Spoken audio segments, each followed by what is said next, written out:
La vida està lligada a l'aigua. Allà on hi ha un riu, un estany, un aiguamoll o fins i tot una llacuna artificial, hi ha éssers vius.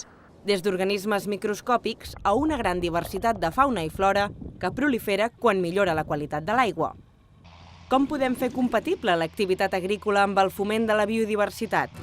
Estem al Delta de l'Ebre, al costat de la bahia del Fangar, en un dels aiguamolls de depuració que es van construir l'any 2012 amb l'objectiu de tractar l'aigua procedent del cultiu de l'arròs abans del seu abocament a les badies i llacunes del Delta de l'Ebre. Aquests sistemes tenen la particularitat que la descontaminació de l'aigua la fan els propis elements de l'espai natural.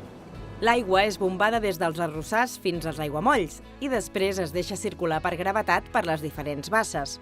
La vegetació d'aquestes zones humides, juntament amb els sediments i els bacteris, actuen com una mena de filtre verd i depuren les aigües procedents dels conreus. Ara estem al punt final del recorregut de l'aigua agrícola pel seu pas per l'aiguamoll de depuració abans de ser abocada finalment a la bahia del Fangar. Amb tot aquest procés hem aconseguit retornar l'aigua al seu medi natural amb una càrrega molt més baixa de contaminants.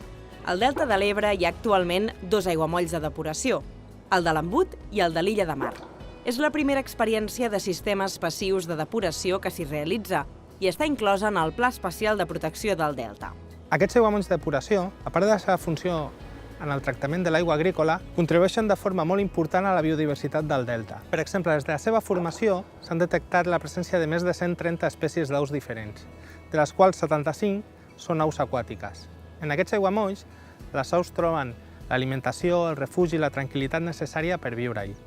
De fet, a l'estiu, nombroses espècies aquàtiques nidifiquen aquí. 15 d'elles són espècies que estan en perill d'extinció. L'experiència demostra, doncs, que l'activitat agrícola, el cicle de l'aigua, els hàbitats naturals i la biodiversitat poden conviure en indrets d'un gran valor ecològic i econòmic, com és el Delta de l'Ebre. El repte és trobar l'equilibri a cada territori.